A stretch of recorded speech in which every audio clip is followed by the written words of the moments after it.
বিসমিল্লাহির রহমানির রহিম। ব্লেসিং একাডেমির আজকে ক্লাসে সবাইকে স্বাগতম। তো আমরা হচ্ছে বাংলা গদ্য একটা পড়ছি আর কি। তো এরপরে হচ্ছে আমরা একটা বাংলা গদ্য পড়ার পরে এখন হচ্ছে বাংলা একটা পদ্য পড়বো আর কি। গদ্যটা আমরা যে স্টাইলে পড়ছি পদ্যটা এই স্টাইলে পড়বো, কিন্তু আজকের স্টাইলটা একটু ডিফারেন্ট হইব। আমি আজকে স্লাইড সহকারে দিতাম, কিন্তু স্লাইডটা আমি একটু দিব না, জাস্ট তোমাদের সাথে শেয়ার করার জন্য।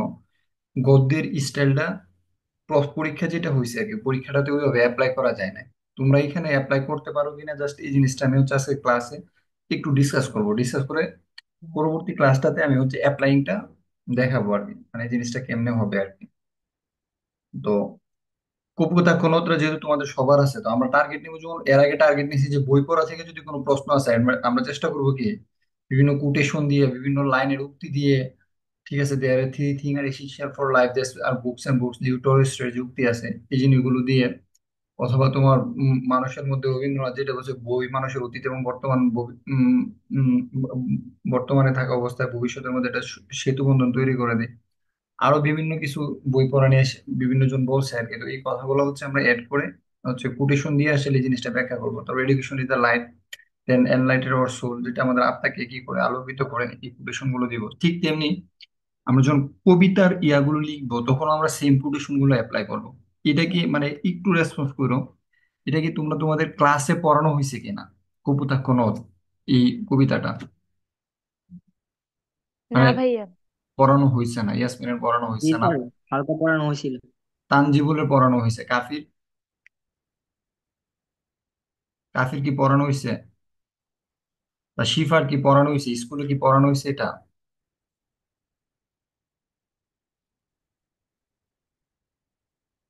আচ্ছা, যাই হোক, মানে অনেকের পড়ানো হয়েছে অনেক। তা তোমরা কি মানে আমরা পড়ানোর যে স্টাইলটা, এটা বলছিলাম যে আমরা প্রথমে মানে যে কবিতা বা গদ্যটা থাকবো, গদ্যর নাম এবং লেখক পরিচিতিটা পড়বো।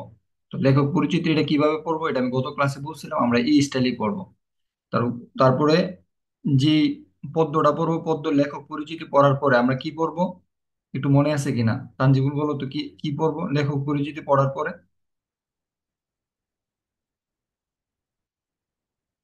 পাঠ পরিচিতি পড়বো। হ্যাঁ, পাঠ পরিচিতি পড়বো। তারপরে কি পড়বো? পাঠ পরিচিতি পড়ার আগে আমরা একটা জিনিস পড়বো, আর শব্দার্থ টিকা। শব্দার্থ টিকা পড়বো। Very good. আমরা এই স্টাইলটা এখানে অ্যাপ্লাই করবো। তো কপোতাক্ষ নদ বলতে কি বুঝাচ্ছে, এর মধ্যে বলতে পারতো যে কপোতাক্ষ নদ না বলে কি বলতে পারতো? নদী বলতে পারতো, বলতে পারতো কিনা? হুম। জি ভাইয়া। জি স্যার। তো নদী না বলে নদ বলছে কেন? এটা তো নদী বলে নাই। কি বলছে? স্যার, আমার যতটুকু ধারণা আছে, স্যার নদীর নাকি শাখা প্রশাখা আছে, আর এই কপোতাক্ষ নদ নাকি এর শাখা প্রশাখা নেই, তাই একে নদ বলছে আর কি। Very good. নদী বলতে অনেকটা হচ্ছে কি, এর মধ্যে শাখা প্রশাখা যদি থাকে আর কি, বুঝতে পারতেছো? মানে অনেকটা মায়ের মতো, নদীকে অনেক সময় মায়ের মতো একটা সিচুয়েশনে তুলনা করে আর কি। ঠিক আছে, এখান থেকে অনেকের মানে বংশ বিস্তার বা অনেক কিছু হয়, এরকম কিছু একটা আর কি। নদী বলতে, নদ বলতে এরকম একটা জিনিস বোঝায়, দেখো। যেমন মনে করো এটা একটা প্রবাহ ধারা। তো এই প্রবাহ ধারাটা হচ্ছে, এটার মধ্যে এই যে কি আছে, এই প্রবাহ ধারাটার মধ্যে আমি দেখাই তোমাদেরকে, যে এটার মধ্যে মনে করো পানি আছে। সাপোজ মনে করো পানি প্রবাহিত হইতেছে। তো তো দেখো এটা, এই যে একটা উম, উম, জিনিস দেখতে পাচ্ছ আর কি, এটা কোনো শাখা বা এটা থেকে কোনো কিছু বের হইছে না। পানি যাইতেছে, এটার মধ্যে মনে করো নৌকা, কেউ নৌকা বাইতেছে, কেউ অনেক কিছু হইতেছে, এই জিনিসটাকে আমরা বলতেছি কি? এটাকে আমরা বলতেছি নদ। খেয়াল করো, এটাকে আমরা বলতেছি হচ্ছে নদ। আর নদী বলতে কি বুঝাইতেছে, সিমিলার একটা ইস্যু থাকবো। দেখো, আমি নদী বলতে যে জিনিসটা বলতে চাচ্ছি সেটা হচ্ছে এরকম থাকবে, এরকম থাকবে। তারপর হচ্ছে এখানে একটা শাখা বের হইব, এদিক দিয়ে একটা শাখা বের হইছে, তারপরে এদিকে গেছে, এদিকে এদিকে একটা শাখা বের হইছে, তারপরে এখানে গিয়ে একটু মোটা হইছে, এখানে একটু চিকন হইছে, আবার এদিকে গেছে, এদিকে একটা শাখা বের হইছে, তারপর আবার এদিকে গেছে, এদিকে গিয়ে আবার এদিকে যেতেছে, এরকম কিছু একটা আর কি। তো মানে নদী বলতে যেটা বোঝায় আর কি, এটা হচ্ছে যে তোমার বিভিন্ন ধরনের কি থাকবে, শাখা বের হবে। কি বের হবে? যেমন মেঘনা নদীর একটা শাখা হচ্ছে কি তিতাস। কোন নদীর শাখা একটা তিতাস? মেঘনা নদী। ঠিক আছে, মেঘনা নদী, মেইন নদীটা হচ্ছে মেঘনা, মেঘনার একটা শাখা হচ্ছে তিতাস। বুঝতে পারতেছো? মনে করি এটা হচ্ছে আমাদের সেই তিতাস নদী, যেটাতে আমি তিতাস নদীর পাড়ে আছি এখন, বিবারিয়াতে তিতাস নদী। কিন্তু কপোতাক্ষর ক্ষেত্রে ঘটনাটা কি হয়েছে? এটা কি নাই? কপোতাক্ষ নদ, এটার মধ্যে কি নাই? কোনো শাখা প্রশাখা নাই। আছে? না। সো এই জন্য লেখক এটাকে কি, যেহেতু এটা কোনো শাখা প্রশাখা নাই, এই জন্য লেখক এটা বলছে এটা কপোতাক্ষ নদ। তানজিবুল, তুমি যদি চ্যাপ্টারটা পড়ছো, তুমি আসলে এটা দিয়ে মেইনলি কি বুঝাইতে চাইছে এটা কি একটু বলতে পারবা? আমাদের সাথে শেয়ার করতে পারবা? হুম। স্যার যতটুকু জানি, মাইকেল মধুসূদন দত্ত নাকি স্যার ইংরেজি বিদ্যা শেখার জন্য আর কি, মানে যা বলছে আর কি, ইংরেজি বিদ্যা শেখার জন্য বিলাতে গেছিল, মানে ফ্রান্সে গেছিল। সে ফ্রান্সে থাকাকালীনে এই কপোতাক্ষ নদরা মানে সে আয়ত্ত মানে লিখেছেন আর কি। কপোতাক্ষ নদরা লেখছেন তার মায়ের স্থান দিয়ে আর কি স্যার। যা স্যার কতটুকু স্যার মনে আছে আর কি। ঠিক আছে, তো ধন্যবাদ। তুমি রেসপন্স করার জন্য তোমাকে thank you square, double thank you.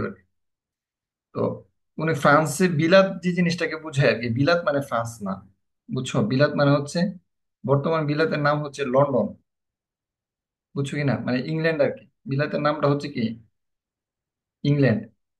বুঝতে পারছো? ইংল্যান্ডে যারা যায় আগে বলতো কি বিলাতে গেছে আর কি, বুঝছো? তো মানে জিনিসটা হচ্ছে এটা আর কি, ওই যে লন্ডনে পড়াশোনা করতে গেলে তখন এই বিলাত শব্দটা ব্যবহার করতে হবে, ফ্রান্সের না। তো মেইনলি হচ্ছে, আমি যে জিনিসটা একটু বলি আর কি, গল্পটা করা হয়েছে মানে নদ, নদ নিয়ে তো অনেকে কবিতা লেখছে, কিন্তু কপোতাক্ষ নদের কথাটা কেন আসছে? একটা মানুষ যখন দেশের বাইরে যায়, তুমি যখন, তোমরা তো মানে যখন তোমার মা বাপের কুল ছেড়ে, আশ্রয়স্থানটা ছেড়ে তুমি যখন অন্য কোথাও যাইবা আর কি, এটা দেশের বাইরে হোক ভিতরে হোক, সাপোজ আর কি, মনে করো আমি এখন কোথায় আছি, বিবারিয়াতে আছি। তো বিবারিয়া থেকে আমি যখন প্রথম নটরডেম কলেজে পড়তে গেছিলাম, তখন আমার সবচেয়ে বেশি আমার ফ্যামিলির কথা খুব মনে পড়তো। তখন প্রতি সপ্তাহে আমি কি করতাম, ছুটিতে বাড়িতে চলে আসতাম আব্বু আম্মুর সাথে দেখা করার জন্য। কি করতাম? ছুটিতে বাড়িতে চলে আসতাম আব্বু আম্মুর সাথে দেখা করার জন্য আর কি। যে আমি যখন মানে নটরডেমে ছিলাম প্রতি সপ্তাহে চলে আসতাম, কারণ আমার তখন অনেক বেশি খারাপ লাগতো। ঠিক আছে, কোনো বিশেষ প্রোগ্রাম না থাকলে আমি বাড়িতে চলে আসি। তুমি যখন মানে তুমি যে জায়গাতে বড় হয়েছো, যেখান থেকে বের ওঠে, এই ছেলেটা যেখান তুমি যখন অন্য কোনো জায়গাতে চলে যাবা, এটা দেশের মধ্যে হইতে পারে বা দেশের বাইরে হইতে পারে, তখন অবশ্যই কি হবে, তোমার স্মৃতি জড়িত যে জায়গাটা আছে এই জায়গাটার প্রতি তোমার একটা কি তৈরি হবে, মানে মায়া ভালোবাসা, এবং অনেক বেশি মনে পড়বে কিনা, বলো? আমাকে কি শোনা যাচ্ছে? তোমার অনেক বেশি কি পড়বে? জি স্যার। জি স্যার। খারাপ। অনেক বেশি মনে পড়বে, অনেক বেশি মায়া তৈরি হবে, অনেক বেশি আবেগ তৈরি হবে। ওরে, আমি তো অনেক দিন এই মানে বিবারিয়াতে ছিলাম, এখন আমি ইংল্যান্ডে চলে গেছি।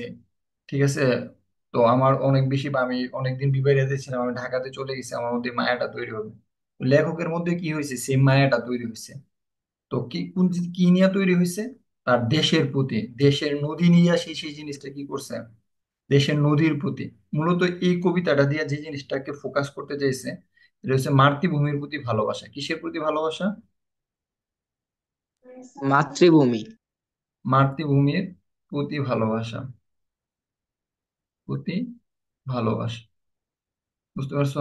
মাতৃভূমির প্রতি ভালোবাসা, বা এক কথায় বলতে গেলে যেটা আছে, মাতৃভূমির প্রতি ভালোবাসা, এই কথাটাকে আমরা একটা রচনার সাহায্যে লিখি। রচনাটার নাম জানে কি? কি বলতো?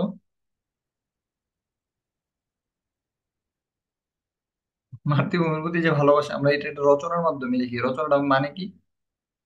আন্তর্জাতিক মাতৃভাষা দিবস। আরে মাতৃভূমি, ভূমি, এর নাম হচ্ছে স্বদেশ প্রেম। স্ক্রিন কি দেখা যায় স্বদেশ। না? স্ক্রিন লিখে দিছি। এটা এই স্বদেশ প্রেম, দেশের প্রতি ভালোবাসা, মাতৃভূমির প্রতি ভালোবাসায়, এটা আমরা একটা রচনা আসে না পরীক্ষার মধ্যে, তখন আমরা এটা কি লিখি? স্বদেশ প্রেম। স্বদেশ। Very good. স্বদেশ প্রেম লিখি। দেখো এখন স্বদেশ প্রেমে কি বলতেছে, যে এই গল্পটাতে মূলত দেশপ্রেম, দেশের প্রতি ভালোবাসা, এই জিনিসটাকে সে কি করছে, ফুটাই তুলছে। কি ফুটাই তুলছে? দেশপ্রেম এবং স্বদেশের প্রতি। দেশের প্রতি ভালোবাসা। তো দেশপ্রেম নিয়ে তোমরা কি আগে কখনো কোনো রচনা শিখছো বা প্রবন্ধ শিখছো? হুম। স্যার আগে শিখছিলাম। হ্যাঁ, তো দেশপ্রেমের যে কোটেশন গুলো আছে এগুলো আমরা এটাতে ইউজ করব। মানে কপোতাক্ষ নদ গল্পের মধ্যে আমরা কিসের ইয়াটা ইউজ করব? স্বদেশ প্রেম সংক্রান্ত যত কোটেশন আছে এগুলো কোথায় ইউজ করব? মাতৃভূমি। মাতৃভূমি রিলেটেড যত কোটেশন আছে, ঠিক আছে, এগুলো কোথায় ইউজ করব? এই কপোতাক্ষ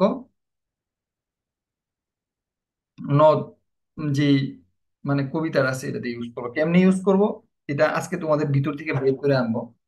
ঠিক আছে, আর তোমরা যদি না বলতে পারো কোনো সমস্যা নেই, বা তোমরা চিন্তা করবা, মানে আমি এর জন্য মূল কথাটা বলে নিছি, আমি আগামী ক্লাসে তোমাদের চিন্তার সাথে আমার স্লাইডটা ম্যাচ করাবো।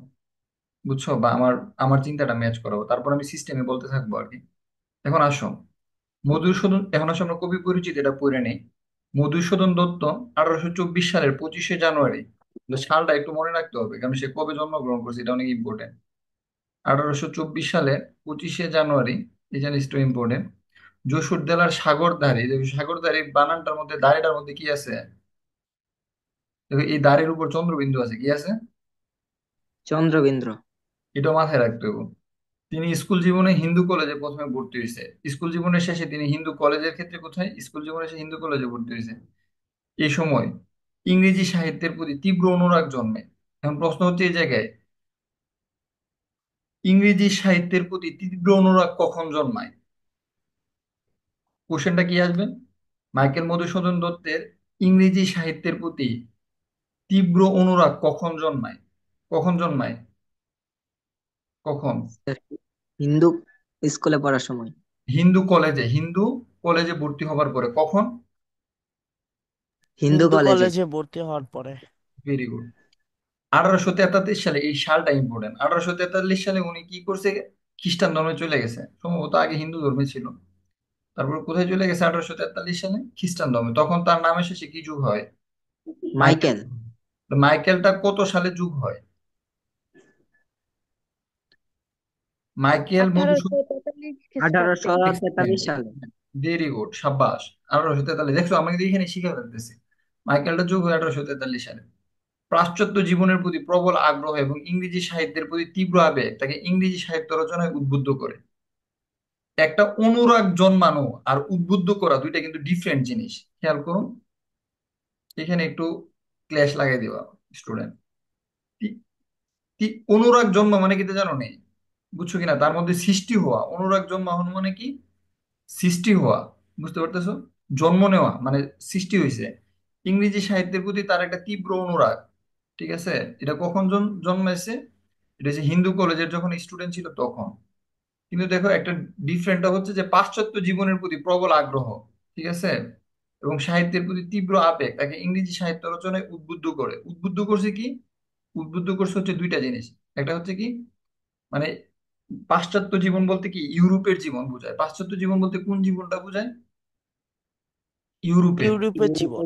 হ্যাঁ, বুঝতে পারছো? ইউরোপের বা আমেরিকার যে জীবন আর কি, ইউরোপ আমেরিকার জীবনটাকে পাশ্চাত্য জীবন বলে। পাশ্চাত্য জীবনের প্রতি প্রবল আগ্রহ আছে, মানে অনেকের আছে না যে আমি দেশে থাকবো না, এরকম আমি অনেক ছেলে পাই যে, বা ভাই পাই আর কি, বাইরের সাথে যোগাযোগ বেশি, যে ওরা দেশে থাকবে না, দেশের বাইরে চলে যাবে। তো ওদের কি আছে, একটা বিশাল আগ্রহ আছে।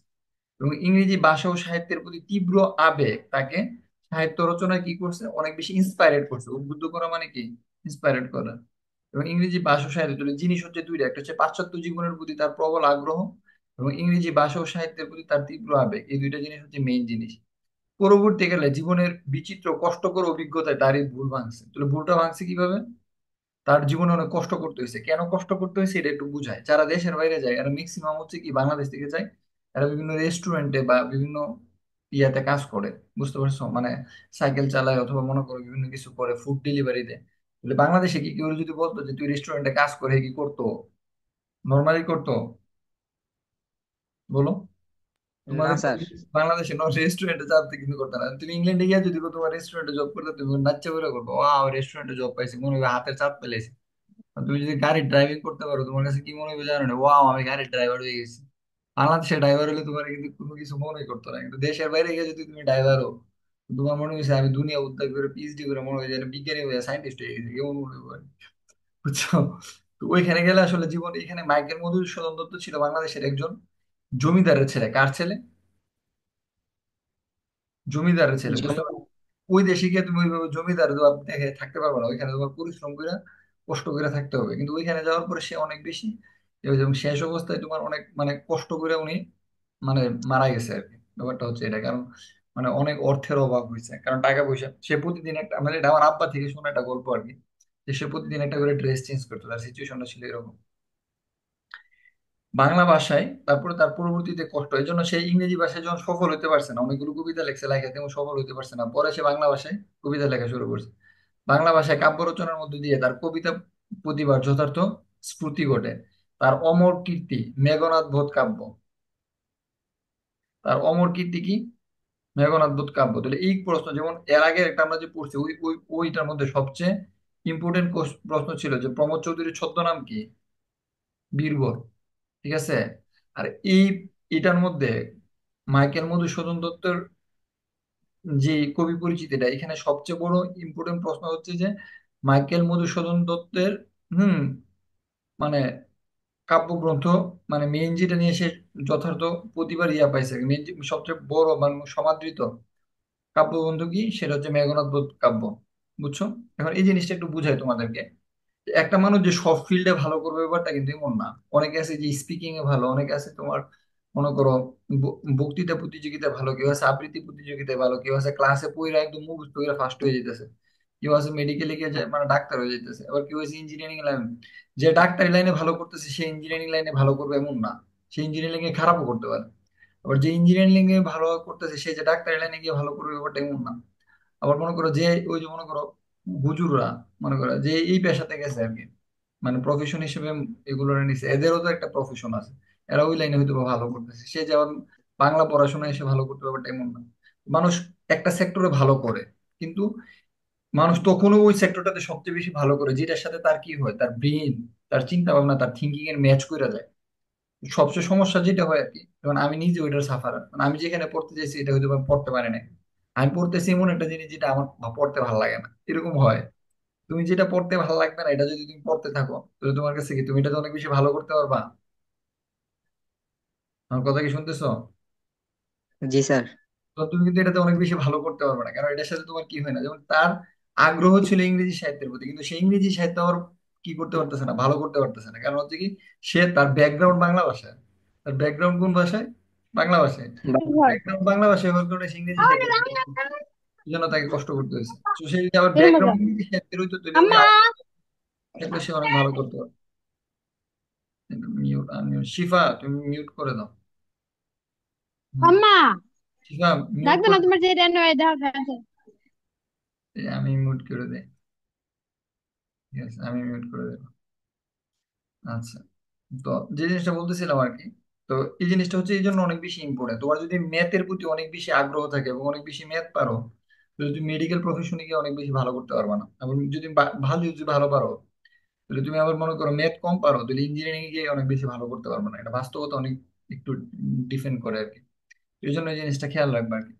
তারপরে খেয়াল করো যে তার অন্যান্য কাব্য করতো, তিলোত্তমা সম্ভব কাব্য, বীরঙ্গনা, এই প্রত্যেকটা কাব্যগ্রন্থের নাম মুখস্থ করা ইম্পর্টেন্ট। বীরঙ্গনা কাব্য, বজ্রঙ্গনা কাব্য, এখানে সবচেয়ে বেশি যেটা আছে এটা আছে চতুর্দশপদী কবিতা বলি। চতুর্দশপদী কবিতা বলি, এটা অনেক বেশি আসে। বুঝতে পারছো? এটা হচ্ছে তার বিভিন্ন কাব্যগ্রন্থগুলো। তার নাটকগুলো কি? কৃষ্ণকুমারী, শর্মিষ্ঠা, পদ্মাবতী, প্রহসন, এক একই কি বলে সভ্যতা ও ভূশালিকের ঘাড়ে রূপ। ঠিক আছে। এই জিনিসটা গুলোটা ইম্পর্টেন্ট, নাটকগুলা কি এটা ইম্পর্টেন্ট, এই জিনিসগুলো মাথায় রাখা লাগবে। বাংলা কাব্যে বিশেষ করে এটা আসে আর কি, যে তোমার এই কি বলে ভূশালিকের গায়ের রূপ, এটা কার লেখা, বা পদ্মাবতী এটা কার লেখা। অনেকে মনে করো পদ্মাবতী মানে এটা রবীন্দ্রনাথ বা শরৎচন্দ্র এগুলো না, এগুলো রবীন্দ্রনাথ শরৎচন্দ্র না। কৃষ্ণকুমারী, শর্মিষ্ঠা, পদ্মাবতী, প্রহসন, এগুলো কি না, রবীন্দ্রনাথ বা শরৎচন্দ্র না, এগুলো কার লেখা? মাইকেল মধুসূদন দত্তের লেখা। কার লেখা? মাইকেল মধুসূদন দত্তের লেখা। বাংলা কাব্যে অমিত্রাক্ষর ছন্দ এবং সনেট প্রবর্তন করে তিনি নতুন যোগ করেছেন, নতুন মাত্রা দিলে। বাংলা কাব্যের অমিত্রাক্ষর ছন্দের জনক কে? মাইকেল মধুসূদন দত্ত। এটা সবচেয়ে অনেক ইম্পর্টেন্ট একটা কথা। বাংলা বাক্যে অমিত্রাক্ষর ছন্দের জনক কে? মাইকেল মধুসূদন দত্ত। মধুসূদন দত্ত। বুঝতে পারছো? এবং সনেট প্রবর্তন করে, ঠিক আছে, তিনি নতুন মাত্রা যোগ করেছেন। সনেটের প্রবর্তক কে? মধুসূদন। মাইকেল মধুসূদন দত্ত। হম, এই জিনিসটা ইম্পর্টেন্ট। 1873 সালে, বেশি দিন বাচ্চা না কিন্তু, 1824 সালে জন্মগ্রহণ করছে। 1873 সালে সে কি করছে? উনত্রিশে মাই জুন 29শে জুন সে মারা গেছে। মৃত্যুটা হচ্ছে এটা। এখন কি কবিতাটা পড়বো? না, আমরা কবিতা পড়বো না। আমরা এখন চলে যাব শব্দার্থ। কোথায় চলে যাব? শব্দার্থে। শব্দার্থে। তো দেখো শব্দার্থের মধ্যে কি আছে? সততা। সততা মানে কি? সতত, সরি, প্রথম হচ্ছে সতত। সতত মানে কি? সরলতা। সর্বদা। বিরলে মানে একান্ত নিরিবিলিতে। আমি এটাই বলছিলাম। আমি হচ্ছে বুয়েটে যেখানে থাকি আর কি, বাড়ি তো একলাই থাকি, বুয়েটে একলাই। তো বুয়েটে যেখানে থাকি এখানে আছে আমি একটা সিঙ্গেল রুমে থাকি। তো ম্যাক্সিমাম হচ্ছে আমি একা থাকি, যেহেতু সিঙ্গেল রুমে থাকি। তো আমি একা থাকলে কি হয়, আমার অতীতের লাইফের যত ঘটনা কাহিনী আছে সবকিছু আমার কি পড়ে, মনে পড়ে। মন- তুমি তো একা থাকবা, দেখবা কোথাও মানে তোমার ফ্রেন্ড সার্কেল নাই, বন্ধু বান্ধব কেউ নাই, কথা বলার মানুষ নাই, কিচ্ছু নাই। তোমার কি অতীতের যত কিছু আছে এগুলো কি করবো, মনে মনে নেই? পড়বো। তো দেখো সে যখন বিরলে মানে একা থাকতো আর কি, একান্ত নিরিবিলিতে, তখন তার মধ্যে কি হয়, মানে অতীতের সব ঘটনা মনে করবে। নিশা। নিশা শব্দের অর্থ হচ্ছে রাত, রাত্রি। ভ্রান্তি শব্দের অর্থ হচ্ছে ভুল, মানে রাতের বেলা আর কি, স্বাভাবিক। রাতের বেলা মনে পড়ে অনেক বেশি। ভারী রূপকর। এখানে ভারী রূপকর শব্দটার অর্থ হচ্ছে প্রজা যেমন রাজাকে কর বা রাজস্ব দিই, ঠিক আছে, তেমনি কপোতাক্ষ নদ কি করে সাগরকে জল রূপ কর বা রাজস্ব দিচ্ছে। এটা দিয়ে কি আসতে পারে? এটা দিয়ে জ্ঞানমূলক প্রশ্ন আসতে পারে। কি আসতে পারে? জ্ঞানমূলক প্রশ্ন। জ্ঞানমূলক প্রশ্ন। বাড়ির উপকর বলতে কি বুঝাইছে? তো গাড়ির উপকর বলতে সেটা বুঝাইছে প্রজা যেমন রাজাকে কি দিন, কর দিন। কপোতাক্ষ নদ কি জলরূপ সাগরকে কি দিচ্ছে? রাজস্ব দিচ্ছে। কিভাবে দিচ্ছে? আমরা একটু আগে যে নদীগুলো পড়ছিলাম, খেয়াল করে, এই যে নদীগুলো, এই সবগুলো নদী গিয়ে কোথায় মিলিত হয়েছে জানো? এই নদীটা বা এই মেঘনা নদী, এদিকে কপোতাক্ষ নদী, এই দুইটা নদী এসে একটা জায়গায় এসে মিলিত হয়েছে। এই জায়গাটার নাম হচ্ছে কি? বঙ্গোপসাগর। কোন সাগরে? বঙ্গোপসাগরে। বুঝতে পারছো? কোথায় মিলিত হয়েছে? জি। আমরা বলছি না বঙ্গোপসাগরে। যে পানি চক্র। পানি চক্র যখন পড়ছি তখন আমরা কি পড়ছি? তখন আমরা পড়ছিলাম না যে, হ্যাঁ, বৃষ্টির পানি প্রথমে কি ভূপৃষ্ঠ থেকে কোথায় যায়? নদীতে যায়। নদী থেকে কোথায় যায়? হ্যাঁ, সাগরে। নদী থেকে সাগরে যায়। তাহলে সব নদী এসে কই মিলিয়ে দিয়েছে? এটাও বঙ্গোপসাগরে এসে, মেঘনা নদী এসে কি করছে? বঙ্গোপসাগরে এসে। অর্থাৎ এই বৃষ্টির পানিটা উল্টা দিক, মানে ইয়া থেকে নদী হইয়া আস্তে আস্তে সাগরে গিয়ে মিশে আর কি। তো এই জন্য এটাকে লেখক কিভাবে বলতেছে? লেখক এইভাবে বলতেছে আর কি, যে প্রজা যেমন সাগর গিয়ে দিয়ে, আর প্রজা যেমন রাজাকে কোর দিয়ে তুলে, কপোতাক্ষ নদ কি করে সাগরকে জলরূপ রাজস্ব বা কর দেয়। এখানে দেখো একটা জিনিস ব্যাখ্যা করছে, চতুর্দশপদী কবিতা, এই জিনিসটা অনেক ইম্পর্টেন্ট। এটা কিন্তু আবার, এটা মনে রাখবে, এটা কিন্তু আবার ইয়াতে লাগবে। এই যে আমি ইম্পর্টেন্ট কেন করা দিয়েছি জানো নি? যে মাইকেল মধুসূদন দত্ত চতুর্দশপদী কবিতা, এটা ইন্টার লাগবে। ইন্টারে, ইন্টারে যেটা লাগবে এটা আবার ঢাকা ইউনিভার্সিটির এডমিশন টেস্টে লাগবে। কই লাগবো?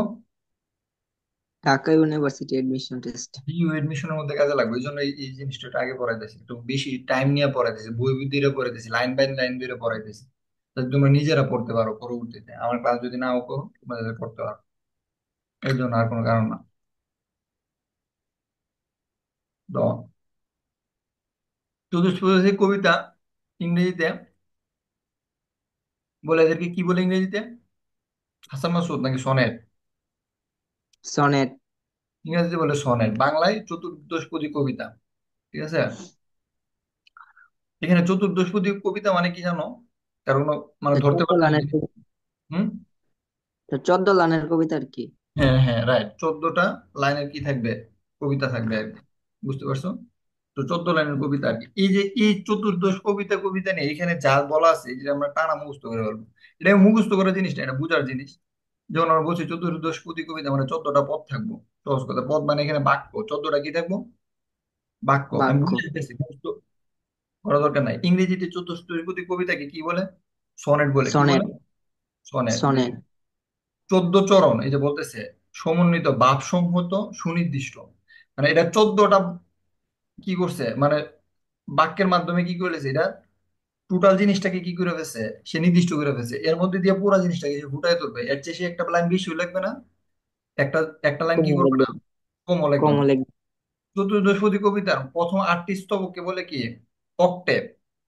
এই অক্ট অক্ট শব্দের অর্থই আট, অক্ট শব্দের অর্থ কি, আট। 8।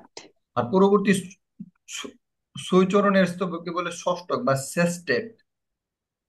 সেস্টেট মানে কি, ছয়, সেস্টেট মানে কি, 6। শেষ শব্দটা যে ছয় বোঝা, যেমন অক্টাগোনাল, মানে আটটা কি আছে, কোণা আছে, প্রশ্ন এরকম অক্টাগোনাল, অক্টাগোনাল, বুঝতে পারছো, না আটটা কি আছে, কোণা আছে, বুঝতে পারছো, এই যে অক্টা, এই যে অক্টা শব্দটার অর্থ হচ্ছে আট। কিন্তু অক্টেভ মানে কি, অষ্টক। 8। পরবর্তী ছয় চরণকে কি বলে, সেস্টেক, বা মানে কি ষষ্ঠক। মূলত অষ্টকে মূলত ভাবের প্রবর্তনা এবং ষষ্ঠকে মূলত ভাবের পরিণতি থাকে। প্রবর্তনা মানে কি, মানে শুরু, বুঝতে পারতেছো, প্রবর্তনা মানে আমি কিভাবে শুরু করতে চাইতেছি, বুঝতে পারতেছো, আমার মানে আবেগ অনুভূতি, ঠিক আছে, এই ভাবটাকে আমি কি করতে চাইতেছি, এক্সপ্রেশনটা থাকে। এবং আমি এই এক্সপ্রেশনটা বলার করে এর পরবর্তীতে সেট আপটা কেমন হবে, ঠিক আছে, এটার পরিণতিটা থাকে, মানে কিরকম থাকে, মনে করো কোথাও আমার খারাপ লাগতেছে কি ভাল লাগতেছে, মানে প্রবর্তনা বলতে এই জিনিসটা বোঝায় আর কি, যে আমার কোন জায়গাটাতে ভাল লাগতেছে খারাপ লাগতেছে, কি মনে পড়তেছে কি মনে পড়তেছে না, এই সব কিছু আমি তোমার কাছে তুইলা ধরতেছি, এটা হচ্ছে প্রবর্তনা। আর এরপরে তুইলা ধরার পরে ঘটনাটা কি ঘটতেছে, মানে তোমার রিয়েকশনটা কি হইতেছে, এটার উপর ভিত্তি করে কি তুমি আমাকে অ্যাকসেপ্ট করতেছো নাকি রিজেক্ট করতেছো, আমাকে কি কি করতেছো না করতেছো, এই জিনিসগুলোর উপর ডিপেন্ড করে আর কি, আমাকে কি সাদরে গ্রহণ করতেছো নাকি খারাপ ভাবে গ্রহণ করতেছো, এই জিনিসগুলো হচ্ছে পরেরটাতে, পরিণতিটা হচ্ছে পরের স্টেপে। প্রথম স্টেপ হচ্ছে ভাবের প্রবর্তনা, মানে তার মনের মধ্যে যা আছে, ঠিক আছে, তার ভিতরে যা আছে এই সবকিছু হচ্ছে প্রথম আটটা দেশে তুলে ধরবো। চতুর মানে কেন এটা পড়াইতেছি লাইন বাই লাইন, এই জায়গাটা এই যে এটা ডিইউ এডমিশনে কাজে লাগবে, ঢাকা ইউনিভার্সিটি এডমিশনটা এই পুরো সেট আপটাই কাজে লাগবে। চতুর্দশপদী কবিতায় কয়েক এবং ইয়াতে বিসিএস ও কাজে লাগবে, এটা বিসিএস ও আসে এখান থেকে। চতুর্দশপদী কবিতায় কয়েক প্রকার অন্তর্মিল রয়েছে, যেমন প্রথম আট কিরকম হইতে পারে, ক, খ, খ, ক, ক, খ, খ, ক। আর শেষ চৌচরণ হইতে পারে গম চ, গম চ। এটা একটা ইয়ার কি, ক খ কিরকম, মানে শেষে প্রথমে ক থাকবো, তারপরে খ থাকবো শেষেরটাতে, খেয়াল করো, তারপরে খ থাকবো, তারপরে ক থাকবো, তারপরে ক থাকবো, খ থাকবো, খ থাকবো, ক থাকবো, এরকম আটটা হইতে পারে। তারপরে গ থাকবে, উম্ম থাকবো, চ থাকবো, তারপর গ থাকবো, উম্ম থাকবো, চ থাকবো, এরকম হইতে পারে। অথবা প্রথমেরটাতে ক খ গ গ, এরকমও থাকতে পারে। অথবা ক খ গ গ এরকমও থাকতে পারে, শেষ চারটা গ উম্ম, গ উম্ম, চ চ থাকতে পারে। কিরকম টাইপের এই জিনিসটা, কপু থাকুন দেখি চতুর্থ গতিবিধি, এখানে মিল বিন্যাসটা হচ্ছে ক খ। দেখো ক খ, ক খ, ক খ, ক খ কোনটা, এই মানে এই দুইটার মতো না, এটা হচ্ছে একটু ভিন্ন। ক খ, তারপরে হচ্ছে ক খ, খ ক, এইখান থেকে একটা পার্ট আছে। তারপর গ গ, গ গ হ গ, গ হ গ, গ হ, এরকম আর কি। এটা কিভাবে আমি একটু বুঝাই, এই দেখো লাস্টে কি আছে, কি আছে, মনে, নে আছে, লাস্টে কি আছে, মনে লাস্টে কি আছে, মনে। এ, মনে, ভেরি গুড, মনে লাস্টে এ আছে, এটা মনে রাখো এ, বুঝছো, মনে মানে নে আছে আর কি, এটা খেয়াল রাখো, মনে করো এটা এই নেটার ধরতেছে ক, আর এটা কি আছে বি র লে, লে আছে, লেটার ধরতেছে কি, খ। খ। দেখো দেখো মিলে নিতে পারবা, ক খ, তাহলে নেডা মানে কি, ক, লেডার মানে কি, খ, এই নেডা মানে কি, ক। খ। ক, তার লেডা মানে কি, খ, তারপরটা কি, খ, তারপরটা কি, ক। ক। দেখছো নি প্যাটার্নটা মিলছি নি, ক খ, ক খ, ক খ, খ ক। দেখো তো এই জিনিসটা মিলছে কিনা, ক খ, হুম। ক খ, ক খ, খ ক, মিলছে না, জি স্যার। একদম ফাটাফাটি মিলে গেছে, দেখছো। আর এরপরটা কি দেবো, গ, গ হ গ, গ হ গ, গ হ। দেখো যাবে, এটা হচ্ছে গ। তেটা যদি আমি কি ধরি, গ হ, বে আর কি, বে বে মানে কি, গ। আর তে মানে কি, গ হ। তারপর বে মানে কি, গ, বে। তে মানে কি? গহ। বুঝতে পারছো? বে মানে কি? জি। গ। তে মানে কি? গহ। এরপরটা মিলছে। গহ গ গ, গহ গ গ, গ গ গ। দেখছো কিভাবে মিলে গেছে? এই কাফি বুঝছো কিনা? হুম। জি ভাইয়া। কিভাবে দূরে দূরে কিন্তু ক্লাসে বুঝাইতো না, তানজিবুল এইভাবে দূরে দূরে বুঝাইছে। না ভাইয়া। না স্যার। মুস্ত, মুস্ত করে দিছে মুস্ত। আমি আজকে মেন পড়াটা বলে দিচ্ছি না, মেন পড়াটা কালকে পড়াবো। এবার জিনিসটা বোঝানোর চেষ্টা করতেছে, জিনিসটা বুঝো। এই জন্য প্রত্যেকটা কবিতা কি থাকবে, এরকম কি থাকবে একটা মানে মিল বিন্যাস থাকবে। তো মিল বিন্যাসটা কেমন হয়েছে আমরা শিখে গেছি। যে প্রথমের প্যাটার্নটা যদি, যেমন মনে করো, যেমন প্রথম প্যাটার্নটা যদি দেখো, এখানে একটা প্যাটার্ন বলছে ওরা কপোতাক্ষ নদের ক্ষেত্রে। আট চরণের টা এরকম হইতে পারে: ক খ, গ, খ গ, ক খ, খ গ, ক খ, খ গ। শেষটা এরকম হইতে পারে: গ ম, গ ম চ চ, এরকম হইতে পারে। অথবা এরকম হইতে পারে যে ক খ, খ ক, ক খ, খ ক, গ ম চ, গ ম চ, এরকম হইতে পারে। কোনো সমস্যা নেই, মানে বিভিন্ন ধরনের টাইপ হইতে পারে। কিন্তু কপোতাক্ষ নদেরটা যেটা ক খ, ক খ, মানে এই টাইপটা নিছে। ক খ, ক খ, ক খ, কোন কোন টাইপটা নিছে? এই যে এটা ক খ, ক খ, এটা টাইপ নিছে। তারপর ক খ, খ ক, দ্বিতীয়টা হচ্ছে এই টাইপটা নিছে। তারপর হচ্ছে গম, গহ গ, গহ গ, গহ, এই টাইপটা নিছে। তো এই টাইপটা কিভাবে মিলছে? আমরা যে এই যে নেট আরে ধরছি কি ক, লেট আরে ধরছি খ। আবার নে এসে মানে ক, লে মানে খ, নে মানে ক, লে মানে খ, লে মানে খ, নে মানে ক। বুঝলে? দেখো তাহলে টাইপটা কি হইতেছে: ক খ, ক খ।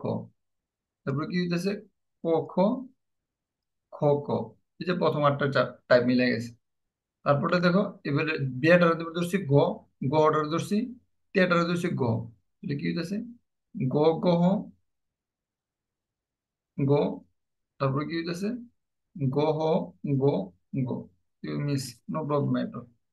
এখন আসো মিল বিন্যাসে। এখন পাঠ পরিচিতি, এইটা হচ্ছে সবচেয়ে ইম্পর্টেন্ট জিনিস, যেটা দিয়ে তোমরা সৃজনশীলের আনসার লিখবে। বুঝতে পারছো? এই জন্য এটা টানা মুখস্থ করে রাখতে হবে।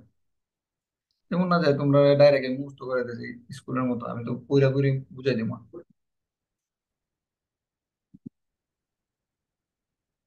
টেনশন করো কারণ নাই। কপোতাক্ষ নদ কবিতাটি চতুষ্পদী কবিতাবলী থেকে নেওয়া হয়েছে। কই থেকে নেওয়া হয়েছে? চতুর্দশপদী কবিতাবলী থেকে নেওয়া হয়েছে। হুম, ডেফিনেটলি। তো চতুর্থ বিষয়টি কবিতা থেকে নেওয়া হয়েছে। যদি বলে যে প্রশ্নের মধ্যে যে কপোতাক্ষ নদ কবিতাটি কই থেকে নেওয়া হয়েছে, মেঘনাদ বধ কাব্য থেকে নেওয়া হয়েছে, কিন্তু সঠিক নাকি ভুল? ডেফিনেটলি ভুল। এই কবিতায় কবির স্মৃতি কাতরতার আচরণে তার অত্যুজ্জ্বল দেশপ্রেম প্রকাশিত হয়েছে। মানে স্মৃতি কাতরতা, স্মৃতি কাতরতা জিনিসটা মানে কি? অতীতকে মনে পড়া, অতীত স্মৃতিকে কি করা? মনে পড়া। বুঝতে পারছো? তো এখানে মূলত কোন জিনিসটা প্রকাশিত হয়েছে? আমি ভুল করতেছি, খেয়াল করো। এখানে কোন জিনিসটা প্রকাশিত হয়েছে? ক- কবির স্মৃতিকাতরতায় কোন জিনিসটা প্রকাশিত হয়েছে? দেশপ্রেম। কি প্রকাশিত হয়েছে? দেশপ্রেম। এই যে আমি চিল্লায় ফুল্লা বুঝাইলাম যে দেখো, স্বদেশ প্রেম, স্বদেশ প্রেম, মাতৃভাষার প্রতি ভালো, এখন এই জিনিসটা মিলছে নি। আমরা কিন্তু কবিতা পড়ি নাই, কবিতা পড়ার আগে আমরা উত্তর করতেছি, ব্যাপারটা হচ্ছে অনেকটা এই টাইপের। তো কবির স্মৃতিকাতরতায় তার অত্যুজ্জ্বল দেশপ্রেম প্রকাশিত হয়েছে কোথায়? কপোতাক্ষ নদ কবিতায়। এই জন্য আগে থেকে মানে প্যাটার্নটা শিখে যাচ্ছে, তোমরা নিজেরাই পড়ে পড়তে পারবে। কবি যশোর জেলায় কপোতাক্ষ নদের তীরে সাগরদাড়ি গ্রামে জন্মগ্রহণ করছে। তাহলে সাগরদাড়ি গ্রামটা কোথায় অবস্থিত? যশোর জেলার কোন নদীর তীরে অবস্থিত? কপোতাক্ষ। এই যে আমরা কপোতাক্ষ নদটা অবস্থিত করতেছিলাম, এটা অবস্থিত কোথায়? এটা অবস্থিত হচ্ছে তোমার যশোর জেলা। কোন জেলায়? যশোর জেলা, সাগরদাড়ি গ্রামের পাশে। সাগরদাড়ি, এই দাড়ির উপর কিন্তু একটা চন্দ্রবিন্দু আছে, জিনিসটা মাথায় রাখো। সাগরদাড়ি গ্রাম তীরে অবস্থিত। এই নদীটা হচ্ছে যশোর জেলা সাগরদাড়ি গ্রামের তীরে অবস্থিত। তিনি ফ্রান্সে বসবাস করে, ঠিক আছে? তখন জন্মভূমির শৈশবের কথা মনে পড়ে, যখন ফ্রান্সে ছিল। হ্যাঁ, এই নদীর তীরে সে বড় উঠছে, সে বড় হয়েছে এই নদীর তীরে। কোন নদীর তীরে বড় হয়েছে? কপোতাক্ষ নদীর প্রাকৃতিক তীরে। ফ্রান্সে বসবাস করেন, তখন জন্মভূমি শৈশব কিশোরের বিদুর স্মৃতি তার কাছে মনে পড়ছে। যখন ফ্রান্সে ছিল তখন মনে পড়ছে। ঠিক আছে, দাঁড়া, ফ্রান্স আর ইয়া কিন্তু এক না, বিলাত এক না। বিলাত মানে লন্ডন, বুঝছো? ইংল্যান্ড। ফ্রান্স আর বিলাত এক না, এই জিনিসটা মাথায় রেখে এটা আমি শুরুতে বলছি। জন্মভূমির শৈশব এবং কৈশোরের বেদনার কথা তার মনে পড়ছে। স্বাভাবিকভাবে দেশের বাইরে থাকলে মনে পড়বে, যেটা আমি বুঝছিলাম। আমি যখন নোটে ভর্তি হয়েছিলাম তখন প্রতি সপ্তাহে আমি বাড়িতে এসে যেতে মন যেত, কারণ আমার ওইখানে খুব ভালো লাগতো না। দূর বসেও তিনি যখন যেন কপোতাক্ষ নদের কলকল শব্দ শুনতে পান, তাহলে সে লন্ডনে বসে শুনে না, কোথায় বসে শুনে? ইয়া, ফ্রান্সে। ফ্রান্সে। এই জিনিসটা কিন্তু ভুল ভুল বলছিলা তানজিবুল। তোমার কি এখন, তুমি কি সঠিকটা এখন বুঝতে পারতেছো? জি স্যার। ফ্রান্সে দূরে বসেও সে তখন কপোতাক্ষ নদের কলকল ধ্বনি শুনতে পান। ঠিক আছে। মানে এটার সাথে যদি ফ্রান্সের দিকে শুনে তাহলে ফ্রান্সে, আর যদি লন্ডনের কথা উল্লেখ থাকে তাহলে আমরা লন্ডনে যাবো, কিন্তু লন্ডনে আছে কিনা আমি সব জানি না। দূরবর্ষী তিনি কবুতর ওদের কলকল ধ্বনি শুনতে পান, এটা স্বাভাবিক। তুমি যদি মনে করো এই কোন একটা জায়গায় বড় হো যেখানে গাড়ির আওয়াজ সবসময় থাকে, তুমি গ্রামে আসার পর হঠাৎ করে মনে হয় তুমি যেখানে আসছো এখানে ওই যে গাড়ির আওয়াজ আছে, মানে এটা একটা ইয়ে আর কি, স্মৃতি ভ্রম এরকম মনে হয়। যেমন আমি যখন ক্লাস নিতেছি আমার কাছে মনে হচ্ছে আমি হলে বসে ক্লাস নিতে, আমি যে বাড়ির দিকে ক্লাস নিতেছি এটা মনে হয় না। কেন মনে হয় না? কারণ হচ্ছে যে মানে বা গ্রামে বসে ক্লাস নিতেছি, কারণ আমার কাছে মনে হচ্ছে হলে থাকলে যেরকম অ্যাটিটিউড করতে এরকম করতেছে। সামনে একটা ল্যাপটপ আছে, সামনে লাইট আছে, এই গ্রাফিক্স ট্যাব আছে, এরকমই মনে হইতেছে।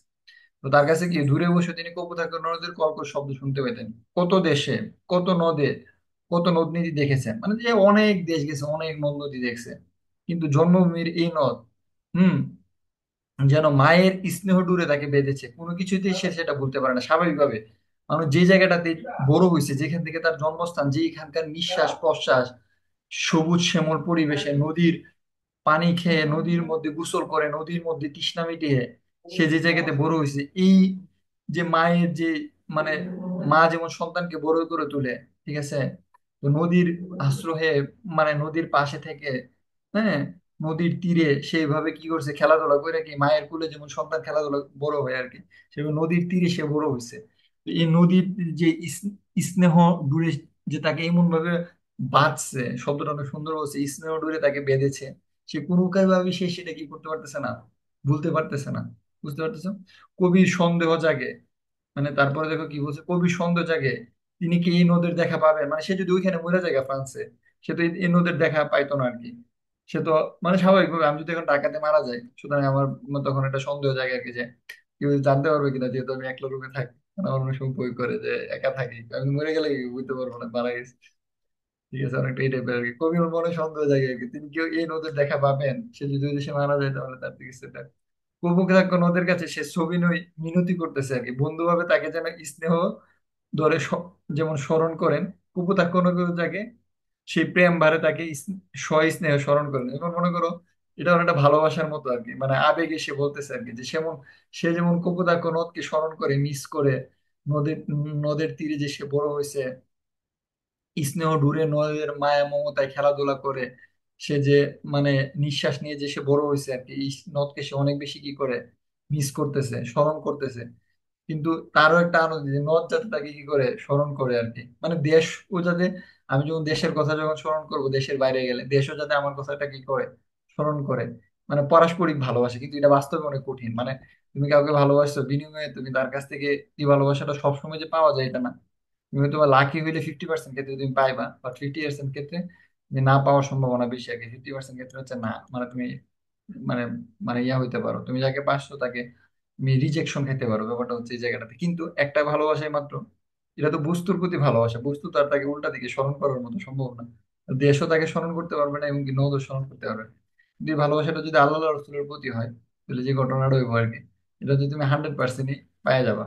এখানে কি নাই, মিস নাই, 100%ই পাবা, মানে এখানে কোনো খুঁত নাই আর কি। এই জন্য আল্লাহ তালা একটা আয়াত শরীফ নাজিল করে বলতেছে আর কি, দুনিয়াতে কি আছে যেটা আমার কাছ থেকে তোমাকে বিচ্ছিন্ন করতে পারে? মানে তোমার প্রতি আমার যে ভালোবাসা, তোমার সাথে আমার যে বন্ধন, এই সম্পর্কটা, দুনিয়াতে এমন কি জিনিসের মায়া আছে, এমন কি জিনিসের প্রেম আছে যেটা তোমার কাছ থেকে এরকম করতে পারে? কিন্তু এটা হচ্ছে এটা মানে, মানে এটা ওইটার সাথে তুলনীয় না, যে আমি বুঝার জন্য বলতেছি আর কি। তো এখানে ও যেটা বলতেছে আর কি, যে ও কপোতাক্ষ নদকে স্মরণ করে, মিস করে, অনেক বেশি ভালোবাসে। কপোতাক্ষ নদ যাতে তাকে কি করে, একইভাবে স্মরণ করে, তাকে যাতে মিস করে আর কি। কিন্তু বাস্তবে এটা কি সম্ভব? কপোতাক্ষ নদ কি তাকে স্মরণ করা বা মিস করা সম্ভব? সম্ভব না। কিন্তু দেশের প্রতি ভালোবাসা হওয়ার কারণে সে দেশকে নিয়ে তো অনেকগুলো কবিতা লেখছে। কবিতা লেখার কারণে আমরাও তাকে কি করতেছি, স্মরণ করতেছি, মানে তাকে এই কবিতা পড়ার মধ্যে দিয়ে তাকে কিন্তু আমরা স্মরণ করতেছি, দেশের প্রতি তার মমত্ববোধ, ভালোবাসা, এই জিনিসটা আমরাও তাকে কি করতেছি, স্মরণ করতেছি। তো এটা মানে নদের পক্ষে যদিও তাকে স্মরণ করা সম্ভব না, কিন্তু দেশের প্রতি, নদ তো দেশেরই একটা অংশ। তো ওই ওই স্বদেশের প্রতি তার ভালোবাসা থাকার কারণে এই জিনিসটাকে কি করতেছে, আমরা স্মরণ করতেছি তাকে। এই জন্য এই জায়গাটাতে সে ভাগ্যবান, বুঝতে পারছো? আমরা তাকে স্মরণ করতেছি কৃষি হিসেবে, দেশপ্রেম এর কারণে আর কি আমরা তাকে স্মরণ করতেছি। কপুতানক নদ যেন তার স্বদেশের জন্য হৃদয়ের কাতরতা বঙ্গবাসীদের নিকট ব্যক্ত করে আর কি। বাংলাদেশের যে মানুষ আছে আর কি, তার যে হৃদয়ের কাতরতা, সে যে অনেক বেশি দুর্বল, তার হৃদয় দিয়ে মানুষ থাকে এরকম, একটা মানুষের প্রতি অনেক বেশি উইক হয়ে যায় একটা সার্টিন টাইম পরে, বা কোনো বস্তুর প্রতি অনেক বেশি উইক হয়ে যায়, তো এটা অনেক বেশি ডেঞ্জারাস যদি বেশি হয়। এই হৃদয়ের কাতরতাটা আল্লাহ রসুলের প্রতি থাকলেই ভালো আর কি, তখন লাইফটা অনেক সুন্দর হয়, মানে অনেক কঠিন হয়। তো তার হৃদয়ের যে কাতরতাটা, যে সে যে কান্না করতেছে কপোতাক্ষ নদকে নিয়ে আর কি, এটা বঙ্গবাসীর নিকট জানে কি করে, কপোতাক্ষ নদ জানে ব্যক্ত করে, আসলে এটা কবিতার মাধ্যমে সে এটা ব্যক্ত করে হয়েছে, বুঝতে পারছো? দেশমাতৃকার প্রতি অকুণ্ঠ প্রেম যে মানুষের সহজাত প্রবৃত্তি, তাই ধরা পড়ছে এই জায়গাতে। মানে দেশের প্রতি যে কি মানুষের একটা ভালোবাসা থাকে, এটা একটা সহজাত প্রবৃত্তি, বুঝতে পারতেছো? দেশপ্রেম, দেশের প্রতি যে মানুষের ভালোবাসা, এটা কি কি প্রবৃত্তি, সহজাত প্রবৃত্তি, মানে এটা ন্যাচারালি সহজাত প্রবৃত্তি জিনিসটার কথাটা মানে হচ্ছে এটা বাই বর্ন, জন্মগত ভাবে মানুষের মধ্যে থাকে। কিসের কিভাবে থাকে? জন্মগত ভাবেই মানুষের মধ্যে থাকে, বুঝতে পারতেছো? দেশের প্রতি ভালোবাসাটা, সে যেখানে বড় হয়েছে, জন্ম হয়েছে, এই জায়গাটার প্রতি তার কি থাকে, একটা অকুণ্ঠ প্রেম, অকুণ্ঠ ভালোবাসা, কি তার মধ্যে এই জিনিসটা থাকে যায়। এটাই কবিতার মধ্যে পড়ে রয়েছে। তো এই জায়গাতে আমরা কিছু কোটেশন ইউজ করবো। কিরকম কোটেশন? যে মনে করো, যেমন দেশপ্রেম নিয়ে বিভিন্ন কোটেশন শিখছো, কারো কি কোনো কোটেশন মনে আছে? স্বদেশ প্রেম নিয়ে যে রচনা শিখছো, এই রচনার মধ্যে কোনো কোটেশন মনে আছে কিনা? কারো কি কোনো কোটেশন মনে আছে? না স্যার। আচ্ছা, মনে নাই, কাফির মনে নাই রে? কাফি ঘুমাই গেছে। কাফি, আর ইউ অ্যালাইভ? জি ভাইয়া। স্বদেশ প্রেম নিয়ে যে কবিতা রচনা শিখছে, এখানে কি কোনো কোটেশন মনে আছে?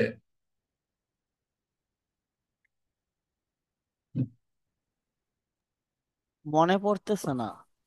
ছোটবেলাটা পড়তো না ক্লাস ফাইভের বইয়ে, হুব্বুল ওয়াতান মিনাল ইমান, এরকম দেশপ্রেমী মানে একটা অংশ না কিছু একটা জিনিস বুঝাইছে, ঠিক আছে, জন্মভূমির মায়ায় ফিরে ফিরে চাই, এরকম কিছু। হ্যালো, প্রাণাদি প্রিয় নবী সাল্লাল্লাহু আলাইহি ওয়াসাল্লাম যখন হিজরত করতেছিলেন, তখন বারবার মক্কার দিকে তাকাইতেছিলেন। হুম, এরকম মানে, যেমন আমি আমার কিছু একটা মনে আছে কিনা আমি একটু দেখি আর কি, ঠিক আছে। পেট্রোটিজম, স্বদেশ প্রেমটাকে বলে পেট্রোটিজম। পেট্রোটিজম কি নিয়ে দেখবা যে বিভিন্ন ধরনের কোটেশন আছে, কোটেশন গুলো যেমন মানে my home, sweet my home, there is no place like my home, মানে আ- মানে আমার হোম হচ্ছে এমন একটা জিনিস আর কি, এটা এত মিষ্টি যে, এটার মধ্যে পৃথিবীতে এত মিষ্টি জায়গা, এত সুন্দর জায়গা আর কোথাও নাই। এটা একটা কবি বলছেন, কোন কবি বলছেন আমি ভুলে গেছি, আবার তাই আমি তোমাকে রেডি করে দেবো, টেনশন করার দরকার নাই, বুঝছো? যেমন রবীন্দ্রনাথ বলছে না যে, আমি আমার সোনার বাংলা, আমি তোমায় ভালোবাসি, চিরদিন তোমার আকাশ তোমার বাতাস, এরপর কি জানে আমার প্রাণে, ইত্যাদি ইত্যাদি। তো এরকম মানে স্বদেশকে নিয়ে, স্বদেশ প্রেম সম্পর্কিত, দেশ দেশপ্রেম সম্পর্কিত যতগুলো কোটেশন আছে, এই কোটেশন গুলো এই জায়গাটাতে কি করতে হবে, অ্যাপ্লাই করতে হবে। কি করতে হবে? আমার কথা শুনতেছো? এটা তোমরা চিন্তা করবা, কারণ আমি এই কোটেশনটা আজকে দিছি না, নেক্সট ক্লাসটাতে দিব। এটা তোমরা চিন্তা করবা, চিন্তা করে অ্যাপ্লাই করার ট্রাই করবো, ঠিক আছে? এখন আসো আমরা গল্পটা করে ফেলি। বুঝছো কিনা আমি জিনিসটাতে কি বুঝাইছি? আমি দুইটা কোটেশন কিন্তু বলে দিচ্ছি, বুঝছো? একটা হচ্ছে রবীন্দ্রনাথের বললাম, আর একটা কি বললাম, my home sweet my home, there is no place like my home. এই কথাটা যে কথা, এর এখানের এই কথাটা একই কথা, যে তুমি তুমি উনি ফ্রান্সে ঘুরছে দূর প্রবাসে থেকে, হ্যাঁ, কত নদ নদী দেখছে, কিন্তু কপোতাক্ষ নদের মতো কোন নদ কি সে দেখে নাই, বুঝতে পারছো? এটা হচ্ছে মেইন কথাটা এটা। এখন আসো আমরা কবিতাটা পড়ি। এতটুকু পর্যন্ত বুঝছো কিনা আমি যা পড়াইছি? হুম, তানজিবুল, বুঝছো? জি স্যার। Thank you. যদি আগে একবার পড়ে রাখছো, ভালো হয়েছে। আমি পড়ি। সতত হেন তুমি পরম পরম মনে, সতত তোমার কথা ভাবিয়ে বিরলে। বলতেছে কি জানো, সতত মানে হচ্ছে সর্বদা।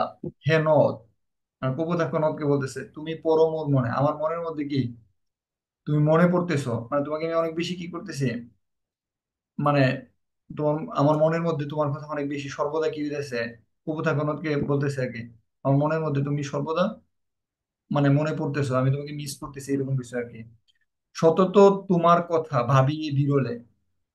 ঠিক আছে, তো এখানে কি বলতেছে যে সতত সর্বদা আমি যখন কি থাকি, বিরলে শব্দটা আমি বলতে একান্ত নিরিবিলিতে থাকি। আমি বুঝছিলাম যে আমি যখন একটা সিঙ্গেল রুমে থাকি তখন আমার অতীতের কথা অনেক বেশি মনে পড়ে। তো যেহেতু যেটা মনে পড়তেছে এটা কি একান্ত নিরিবিলিতে, সে কি করে কার কথা ভাবে, লেখক কার কথা ভাবে, মেঘনা নদীর কথা নাকি কপোতাক্ষ নদের কথা, কোন নদের কথা ভাবে? সে যখন একা থাকে কপোতাক্ষ। কপোতাক্ষ নদের কথা ভাবে।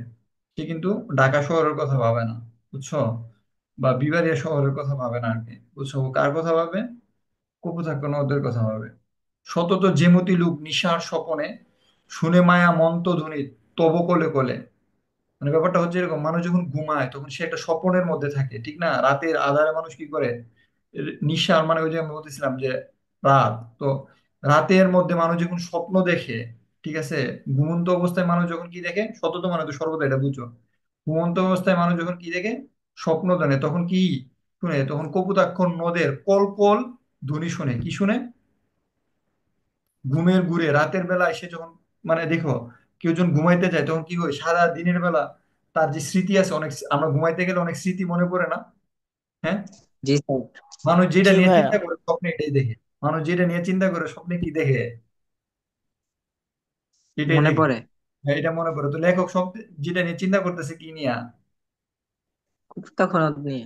যেটা হ্যাঁ স্বপ্ন কি দেখবো, কপোতাক্ষ কপোতাক্ষ নদীর নদ। কলকল ধ্বনি শুনে মায়া মন্ত্র ধ্বনি তব কল কলে। মানে তার কলকলে সে কি দেখছে, এক মায়া মন্ত্র ধ্বনি, মনে করে জাদুকর যেমন হেমিলেনের বাঁশিওয়ালা তার বাঁশির শব্দে যেমন ইঁদুর গুলোকে টাইনে নিয়ে যেতেছে, এমনটি এই কপোতাক্ষ নদের যে কলকল শব্দ, যেহেতু তার বাড়িটা ছিল নদীর একদম পাশে, এই শব্দ তাকে কি করতেছে, ইয়ে করতেছে। তো এই শব্দ শোনার পরে তার কি হইতেছে, তারপরে যেটা হইতেছে, এই শব্দ শোনার পরে তার হইতেছে জুড়ায় এ কান আমি ভ্রান্তির ছলনে।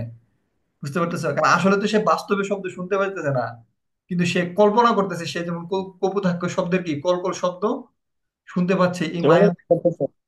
আর এটা শোনার পরে এই কল্পনায়, কল্পনা করা শব্দ দিয়ে সে কি করতেছে, ভ্রান্তির ছলে না, মানে সে যদি এটা মানে অনেকটা মরিচিকার মতো, ভ্রান্তির জিনিসটা দিয়ে কি বুঝেছে, মরিচিকা যেমন মনে হচ্ছে যেখানে একটা কি আছে, পানি আছে, মরিচিকার উদাহরণ, আসলে কি পানি আছে? না, এটা মিথ্যা, মানে এটা কল্পনা আর কি। তো ভ্রান্তির ছলনে মানে সে একটা কল্পনার ছলনে সে কি করতেছে, এই কলকল শব্দ শুনে সে কি করতেছে, তার কান জুড়াই যেতেছে। কি কি জুড়াই যেতেছে, তার কান, মনে হচ্ছে সে গান শুনতেছে। অনেকে দেখবে গান শুনলে অনেক ভালো লাগে আর কি, এরকম কিছু একটা। হ্যাঁ, এরকম কিছু। তারপরে সে বলতেছে বহু দেশ দেখিয়াছি বহু নদ দলে, অনেক দেশে গেছি অনেক নদ দেখছি, কিন্তু এই স্নেহের তৃষ্ণা মিটে কার জলে। মারাত্মক একটা লাইন, বুঝতে পারতেছো, বহু দেশ দেখিয়াছি বহু নদ দলে দুগ্ধ সুতারূপী তুমি জন্মভূমি স্তনে। দেখো যে তুমি যত জায়গায় সে যত রূপ দেখো না কেন, তুমি একটা মানুষ একটা সন্তান যত কুলে উঠুক না কেন, যত জায়গায় বড় হোক না কেন, কিন্তু মায়ের কুলে বড় হওয়া সন্তান মায়ের কাছে আসলে যে পরিমাণ কি লাগবে, শান্তি লাগবে, আনন্দ লাগবে, তার হৃদয়ের মধ্যে যে প্রশান্তি আসবে, এটা কি অন্য কোথাও আসবে? না স্যার। কবিও অনেক জায়গার অনেক পানি পান করছে, অনেক জায়গায় গেছে, অনেক কিছু করছে, ঠিক তেমনি তার কি হয় নাই, কোথাও তার কি লাগে নাই, তার স্নেহের তৃষ্ণা, ঠিক আছে, কিন্তু কোথাও মিটে নাই। কেন মিটে নাই? কারণ তার গড়ে ওঠা মায়ের কুলের মতো তার বেড়ে ওঠাই কোপনক্ষ নদীর তীরে। এজন্য সে অনেক জায়গায় গেছে, অনেক জল পান করছে, কিন্তু তার স্নেহে যে প্রবল যে স্নেহ, এই জিনিসটা মিটে নাই। কোথায় মিটবে? ওই এক দুগ্ধ সুতারূপী তুমি জন্মভূমি স্তনে। মায়ের দুধ খেয়ে যেমন সন্তান কি হয়, বড় হয়, ঠিক আছে, তেমনি কপোতাক্ষ নদকেও সে কি করছে, যে এই দেশের স্বদেশের মধ্যে তুমি কি মা যেমন সন্তানকে মানে আদর যত্নে বড় করে তুলে, স্তন্য পান করায়, ঠিক তেমনি কপোতাক্ষ নদের জল খায়, এই জলের মধ্যে গোসল করে বড় হয়ে সে কি করছে, বড় হয়ে উঠছে। এই জন্য সে কি বলছে, দুগ্ধ সুতারূপী, মানে সে কি মায়ের মতো দেশ, মানে সে কি জন্মভূমির মধ্যে এই নদ তাকে বড় করে তুলছে বিদায়, সে এটাকে মায়ের সাথে তুলনা করছে আর কি, বা জন্মভূমির সাথে তুলনা করছে। ওইভাবে সে বড় হয়েছে এবং দুনিয়ার কোনো জায়গায় তার তৃষ্ণাটা মিটাইতে পারে না। মারাত্মক একটা লাইন। এটা আরো ব্যাখ্যা হবে বিভিন্ন সময় পরের ক্লাসে, আমি ক্লাসটা শেষ করে দিতে হবে ওই জন্য তাড়াতাড়ি করতেছি। আর কি হবে দেখা, ওই যে মনে করে বলতেছিলাম না, যে আর কি হবে দেখা যতদিন যাবে, যতদিন, এই যে এখন মনে করো এই জায়গাটাতে খেয়াল করো, এখানে একটা কথা বলছিল প্রথম 8টা লাইনের মধ্যে সে কি বলছে, খেয়াল করো, মিনতি, প্রথম 8টা লাইনের মধ্যে সে কি বলছে, এই এদিকে একটু মনোযোগ দাও, প্রথম 8টা লাইনে সে কি বলছে, মিনতি। আর এরপরের লাইনে কি বলছে, হুম, তারপরে স্মৃতিকাতরতা, এরপরের লাইনগুলোতে কি বলছে, ঠিক আছে, স্মৃতিকার ধরা। তার আবেগ অনুভূতি, মানে প্রথম 8টা লাইনে হচ্ছে, ধরো একটু ওয়েট করো, হুম হুম, বুঝতে পারছো, মানে প্রথম 8টা লাইনে হচ্ছে তার আবেগ অনুভূতি গুলো প্রকাশ করছে আর কি। পরবর্তীতে ওদের কাছে তার স্নেহ করতে পারেন, বুঝানি এটা পড়ছিলাম, আমি লাইনটা বুঝে পেতেছি না, আমি একটু আগে পড়াইছিলাম আর কি। বুঝতে পারছো, মানে এটার প্রথম প্রথম লাইন যে এগুলোতে হচ্ছে তোমার এটা থাকবে, আর পরের লাইন গুলোতে হচ্ছে ওই জিনিসগুলো থাকবে আর কি। ওই যে ন্যায় পাইছি, প্রথম 8টা লাইনে ভাবের প্রবর্তনা, আর এর পরের লাইন হচ্ছে ভাবের পরিণতি। দেখছো এই জিনিসটা মিল আছে। এই 8টা লাইনে দেখো তার ভাবের প্রবর্তনা, সে কি কি আবেগ অনুভূতি আছে এগুলো বলতেছে, আর এটা হচ্ছে পরিণতি গুলা। আর কি হবে দেখা, যত দিন যাবে, দিন যে যাইতেছে, আর কি কোনোদিন দেখা হবে, আমি কি আর দেশে ফিরতে পারবো, প্রজারূপে রাজরূপে সাগরে দিতে, যেমন প্রজা যেমন রাজারে কি দেয়, পর দিয়ে সেও কি করে, কপোতাক্ষ নদ সাগরে কি দেয়, জল দেয়। বাড়ি রূপ কর তুমি এ মিনতি গাবে, হ্যাঁ ওই অনুযায়ী তুমি কি করতেছো, কর দিতেছো এ মিনতি গাবে। বঙ্গজনের কাজে শখে সখারিতে, সে যে তাকে স্মরণ করতেছে, ঠিক আছে, এভাবে কপোতাক্ষ নদ যাতে তাকে কি করে, স্মরণ করে, বঙ্গজনের কানে, মানে বাংলাদেশের মানুষ যারা আছে আর কি, এদের কানে জানে এই জিনিসটা সে কি বলে, বলে আর কি। নাম তার এ প্রবাসে মজি প্রেম ভাবে, লইছে যে তো নাম তবু বঙ্গের সঙ্গীতে। আমি প্রবাসে থেকে কি তোমার নাম নিতেছি আর কি, হ্যাঁ, এবং তোমার প্রেমে আমি হাবুডুবু খাচ্ছি আর কি, এই নদীর প্রেমে আর কি। রয়েছে যে তোমার নাম বঙ্গের সঙ্গীতে, এবং বাংলা ভাষায় আমি কি করতেছি, এই যে তোমার নাম যে স্মরণ করতেছি, এই জিনিসগুলো সে কি করতেছে, প্রকাশ করছে আর কি, মানে ভাবের তার পরিণতিটা সে এখানে বলছে আর কি। ওরা স্বদেশের প্রতি তার তীব্র যে ভালোবাসা, এই জিনিসটা এখানে তার তুলে ধরছে। তো এই রিলেটেড তোমরা যে কাজটা করবা আর কি, বিভিন্ন গাইড থেকে যেটা করবা, যে কপোতাক্ষ নদ রিলেটেড যতগুলো কোশ্চেন আছে বিভিন্ন গুডে, যখন আমি এই কোশ্চেন গুলো অ্যাপ্লাই গুলো দেখাবো, তোমরা নিজেরা একটু পড়বা, বুঝতে পারতেছো। আর আমি যতদূর পড়াইছি এটা পড়ে নিও, কারণ এটা এসএসসি পরীক্ষায় আসবে, ফাইনাল পরীক্ষায় বিভিন্ন পরীক্ষাতে আসবে, এখানে বিভিন্ন ধরনের ইয়ে আছে, মানে প্রত্যেকের গাইডে যে যার গাইডে যেটা আছে ওইভাবে পড়বা আর কি। আশা করি ক্লাসটা বুঝতে পারছো, বুঝতে কোনো সমস্যা হয় না। কারণ বাকিটা হচ্ছে পরের ক্লাসে আরো ডিটেলস পড়াবো আর কি, এবং কোশ্চেন সহ আর কি। আমি যতদূর পড়াইছি ওতদূর তোমরা একদম টানা মুখস্থ করে ফেলো, আজকে যতদূর পড়াইছি আর কি, বুঝছো। কারণ এটা ফাইনাল পরীক্ষায় থাকবে, এবং এই পরীক্ষাতে থাকবে আর কি। কারো কোনো কোশ্চেন আছে, কারো কোনো কিছু জানার আছে কিনা?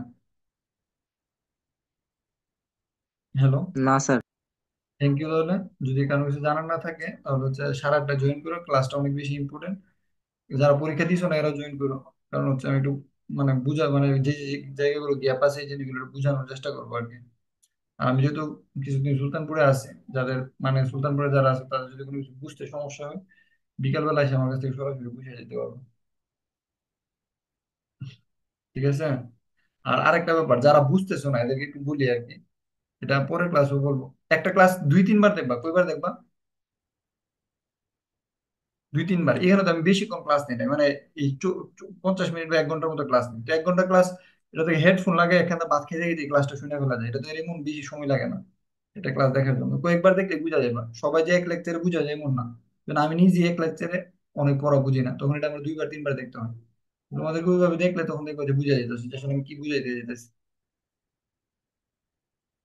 ঠিক আছে তাহলে, হ্যাঁ, নেক্সট ক্লাসে দেখা হবে 20 মিনিট, 15-20 মিনিট পরে, 8টা 30-এ। তোমরা একটু খাওয়া দাওয়া করো বা ফ্রেশ হো। আল্লাহ হাফিজ। স্যার আসসালামু আলাইকুম। ওয়ালাইকুম আসসালাম।